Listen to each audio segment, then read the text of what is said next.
અંગુલિયા નો ઉખેડી નાખું ને તો ભલા માણસ હુંના શિક્ષણ ન પડે હો. આ સનાતન ધર્મ સાહેબ અને એની માટે થઈને અમારા બાપ દાદાએ અને સાહેબ મહાકાળી ગ્રુપ આ જે મહાકાળી મંડળ છે સાહેબ ખરેખર હું એમને દિલથી ધન્યવાદ કરું છું. કારણ કે સાહેબ અમારા ઉજળા ઇતિહાસને ક્યાંક કે પોતાના પંડિતના ઇતિહાસને સાંભળવો વાંચવો અને ઈ કે હજી જીવંત રાખવો. ખરેખર આ બધાનો દિલથી ધન્યવાદ કરું છું સાહેબ કે હજી અમારે ઇતિહાસને જીવંત રાખવો છે. એ માટે થઈને આ બધું યાદ કરવું પડે ને સાહેબ. દાદાની વાત તો જે એમ કહેવાય કે મળતા મત ગુરુ સાહેબ એમની યારે ઘણા બધા હતા. ભીલ હતા, આહીરો હતા, એમની જોડે બ્રાહ્મણો પણ હતા સાહેબ.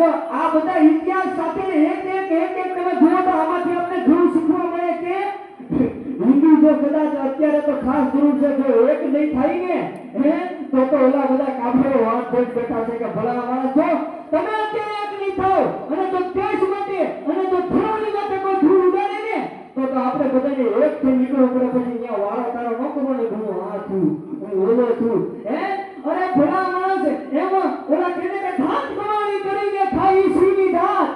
ધાત કમાણી કરીને ખાઈ શ્રીની જાત. ભૂખો રે પણ ખર ન ખાઈ શ્રીની જાત. ભલા માણસ